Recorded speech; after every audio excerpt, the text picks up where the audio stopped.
Hi guys, it's Collin. This week we are making the Parker on the Porch shelf sitter gnome. So this little gnome is like a stuffy, but it sits up. So we can achieve that with poly pellets, which we'll talk about. But it sits up, and it's kind of hard to tell with my overhead camera here. But I'm going to put these on my mantle. So I made one, so we'd have an example of what it looks like. This is the 5x7 size. I'm going to be making another 5x7 with you today because I have twins. So I'm going to make one 5x7 gnome for each of my twins. I'm going to put these on my mantle by their stockings, and it's going to be so cute. So this is a super easy project. This took me totally probably 15 minutes, and that's with the stuffing and the closing the hole and everything. You can do the embroidery on this in about 5 minutes if you pre-cut your fabric.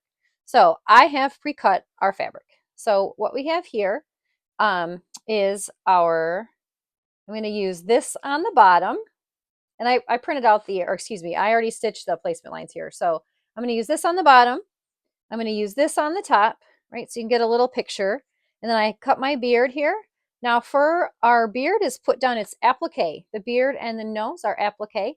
So I have put my Heat and Bond light. So remember, you always want the sewable one. It comes in the purple package. They have other ones that are not sewable. This one, look for sewable. It's purple.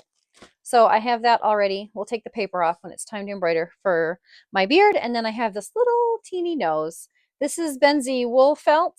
I'm not fancy. I usually buy the cheap polyester felt, but Jen gave me some of that. So how nice. And then we have our back fabric. So I'm going to match it to the bottom.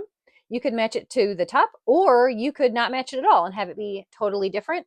I like how it looked here where it matches the bottom. It would also be really cute if you match the top. So whatever you want to do, it's totally fine. Once again, I did stitch our first placement stitch here, and I stitched it in black so you'd be able to see it. Normally I would probably do white. So the first thing that we're going to do is we're going to, and actually, you know what? It's going to embroider this way. So let's do it a little bit more easily that way. I'm going to put down my bottom fabric, and I'm going to make sure that I cover all the areas here with a little bit of a seam allowance. Now the turn hole is going to be right here, approximately. So we want to make sure we have excess fabric here, but I don't have to worry about that just yet. So I'm going to be about a 1/4 inch over the line here, so I don't have to trim this. That'll save me one step. So this, it's going to stitch this down, and then we'll come back and we'll talk about the next step. All right, now that we've stitched our bottom base fabric on, it's time to put on the beard and the nose. So as you can see, the beard is on the bottom. So we're going to stitch that first. So I'm going to run the placement stitch here for the beard, and we'll come right back. All right, so here we can see we have our placement stitch for the beard. And this will get bigger, of course, with every size you go up.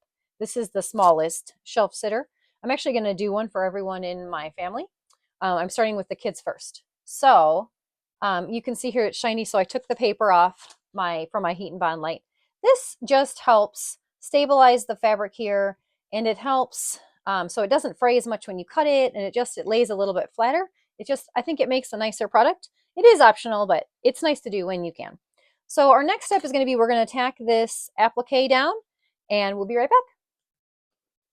All right, now that we've tacked our applique nose down, the next stitch is the stitch that goes around it. So actually it's kind of like a blanket stitch. I think Jen calls it a scrappy stitch, sketchy maybe, I'm not sure. I'll have to ask her, but anyway, it'll just stitch around lightly. And so it's not a heavy satin stitch. You can see here, it's kind of like a zigzag stitch. So I like that. It gives it more of a rustic feel. If you want your fabric to fray, then by all means, that is a cool look. Don't use any interfacing on your pieces. So that's not the look that I want today. So I use the interfacing. But Cindy, I know she makes a lot of cute stuff like that. It's got the little frayed edges, and it looks really cool. So totally fine with that too. All right, so our applique is trimmed here.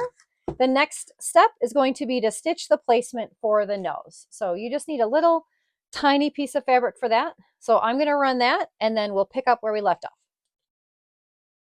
All right, so you can see here we did our kind of sketchy blanket, zigzag, whatever you want to call it, stitch right here. So this was step 4. And then step 5, stitch the placement for our little nose. So I ran them at the same time just because these videos can get really long if I don't. But they are separate on your machine. So you can change to a different color if you want to. The next thing we'll do is place our nose. So again, I'm using fancy Benzie wool felt today, but you don't have to. You can use anything. Or you could even skip this step and put on a pom-pom nose, or if you had like a wooden bead, that would be a pretty cool nose. My wooden beads are huge and not appropriately sized for this size gnome. But if you had a smaller one, or a pom-pom, or really anything, an acorn, I mean, I don't know, you could get really creative with that. You could put that there and just skip these nose steps. So the next thing we're going to do is tack this down if you're adding the nose, and then we'll trim it.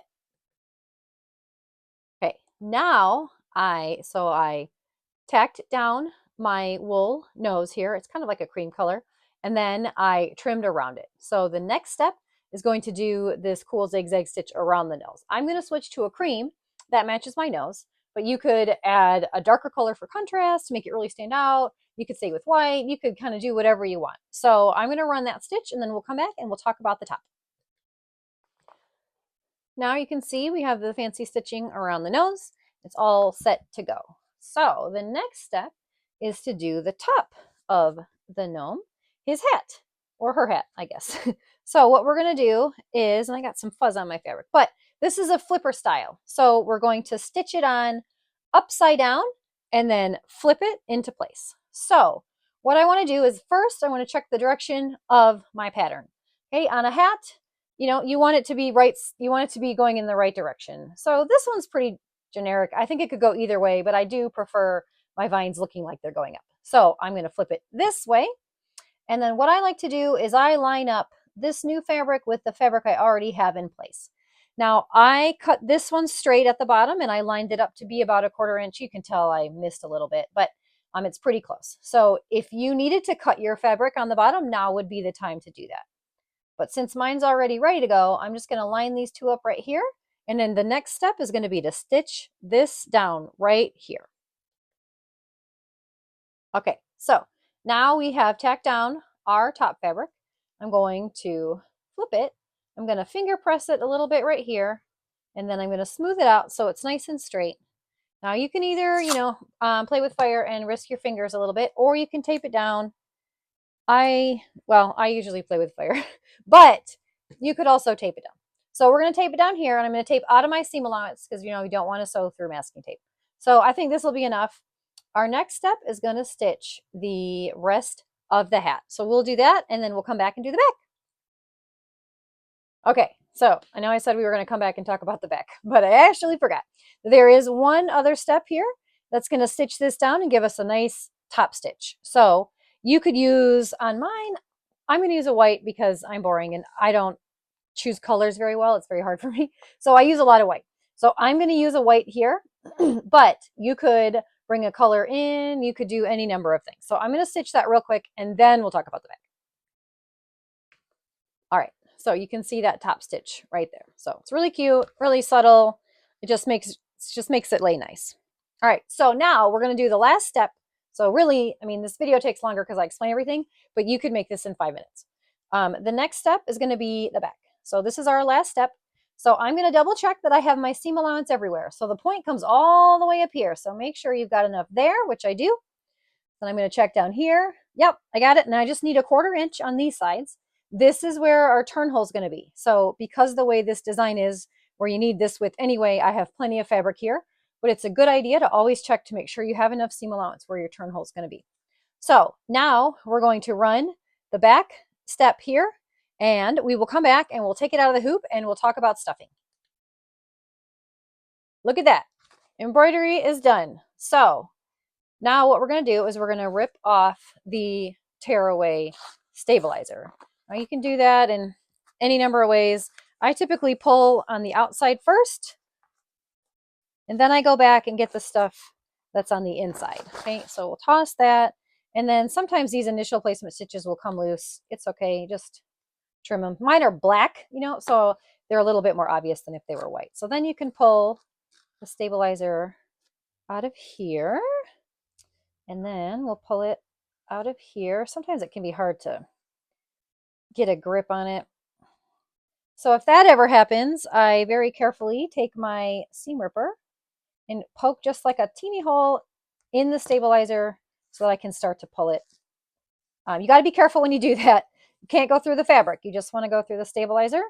It's not foolproof, so be careful if you try that idea. But this way we can continue to remove the tearaway stabilizer. Let's see, here we go. And then this one. And then, so I'm going to do kind of the same thing with the circle here, as I'm just going to very gently, and I don't know, if you have a better idea to do this, please share it in the comments. I'm always open to new and better ideas. So there we go. Okay, so now we need to cut it out. All right, so we can see where our turn hole is, right? So I'm going to cut up to my turn hole here so I know to save the fabric. You need about a 1/4 inch to a 1/2 inch, depending on your method of closure. So on this one, I'm a big fan of the ladder stitch, right? You can use hot glue, you can use seam tape, you can use any number of things. Some methods are better if you're not going to wash it. This is going to be a decoration for me. It's never going to go in the washer. I mean, unless something really bad happened to it, but I don't think so. So it's gonna sit on the shelf. So I could use hot glue, and that would be a quick and easy way. My hot glue gun is in the garage, and it's really cold out there. So I just used a ladder stitch. I've used the ladder stitch for years. I'm really fast at it. It doesn't take me longer to do that than to get the hot glue gun. So that's what I did. But there are a lot of different ways to close the hole. The seam tape that we use for bags is also really good. So I'm cutting here about a 1/4 inch seam allowance, which is the standard.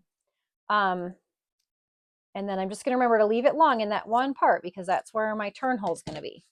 So because I'm going to use a ladder stitch, I only need about that much. So I'm going to cut that, what's that, maybe 3/8 of an inch. Okay, now this is the really awkward part because this thing is hard to turn right side out. So you're going to hear me talk awkwardly about nothing for a minute. All right. So as we turn this thing out, we can talk about stuffing. All right, so I have these poly pellets, right? That's what we're going to put in the bottom. That's what makes it stand up. So if you don't want to buy poly pellets, you can use rice. You can use dried beans. You can use lentils. I've heard of people using all kinds of things. If you have like a pest problem, maybe you wouldn't want to use food. But I think a lot of people use rice with great success. I know someone who used deer corn. I don't know why. I don't even know how I know that, but she told me that she used deer corn. So you can use anything. You need a little bit of a weight to it. So we got to poke these little corners out here. This is a bit more challenging to poke out these triangular corners. So I brought some additional tools to use today. This is a pair of forceps, and I got them on Amazon in a multi-pack in different sizes, and I use them a lot for turning like doll limbs. But they're really handy for turning out small things because you can poke with them like I'm doing right now, or you can actually use them to grab the little corners and pull them out. So these are also really handy for stuffing into small spaces. So you can put batting into the little corners with one of these. So this is my normal turning tool that I normally use, especially for rounded corners, but it doesn't work quite as well on some of these. And remember, if you use a sharp tool, you have to be really careful that you don't poke through your fabric, especially since I'm using quilting cotton that's not interfaced, so it's not super tough. All right, so I used the heat and bond. So before I stuff my gnome, I'm going to go ahead and iron him and then iron that interfacing right on. So that makes our corners a little bit nicer. And there we go. So, and I'm going to iron these two while I have the iron out. But especially when you use the heat and bond, you want to iron. Now, be careful. Because I used wool felt, I can iron right on this nose. You cannot iron right on polyester felt. Please do not do that. You will ruin your iron, or you'll have to spend a whole day cleaning it. Trust me, that's no fun. So we have our gnome here. Okay. Now what we want to do is we want to put the poly pellets in. And I'm not going to make you watch me do this for a really long time. But these poly pellets come with the spout here. And if you were really smart, you might use a funnel. I don't have a funnel this size, but actually that would be a really good idea if you did. So you stick the poly pellets in here and here. So I'm going to do this and then we'll come back. Okay, I have put in the poly pellets. I've put them until about here. Now, I have that big bag of poly pellets and I don't use them very often, so I'm not stingy with them. I don't think you would need quite that much. Mostly you just want your gnome to sit. So I know it's not a great visual with the overhead camera, but he's sitting, trust me. So for the next step, I will fill the rest of it with normal stuffing. And you can use more or less depending on how slouchy you want your gnome to be. I don't like my stuffed things to be super slouchy. That's not my look. So I typically stuff them about as much as you can possibly fit. And also, if you're making one for a kid, you definitely want to overstuff because as they play with it and hug it and love on it, the stuffing breaks down. So I'm just in the habit, I think, of overstuffing. So here, it wouldn't be a Collin video without a budget tip. Let me tell you. So my favorite place to get batting for stuffies is from the thrift store.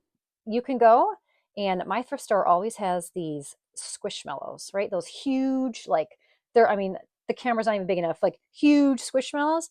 My thrift store has them for like $3 to $4. I bring them home, I throw them through the washer and the dryer, and then I cut them open and I pull out the stuffing, and you can stuff like 25 gnomes with one $3 thrift store squishmallow. So there you go. If you're fancy and you buy it new, good for you. If you want to save $20, that's a good tip. All right, so here we go. We are mostly done here. And then as you can see, I have my turn hole that I will close using a ladder stitch because that is my preferred method. You can use hot glue. You can use fusible, or not fusible, sorry, the peel and stick, like double-sided seam tape, whatever you want. So once we close it, he'll look better. But here he is, our little gnome. He's going to sit. These are going to be my two boys, and they'll grumble about the flowers, but it's okay. So thanks for joining me, and I can't wait to see what you make.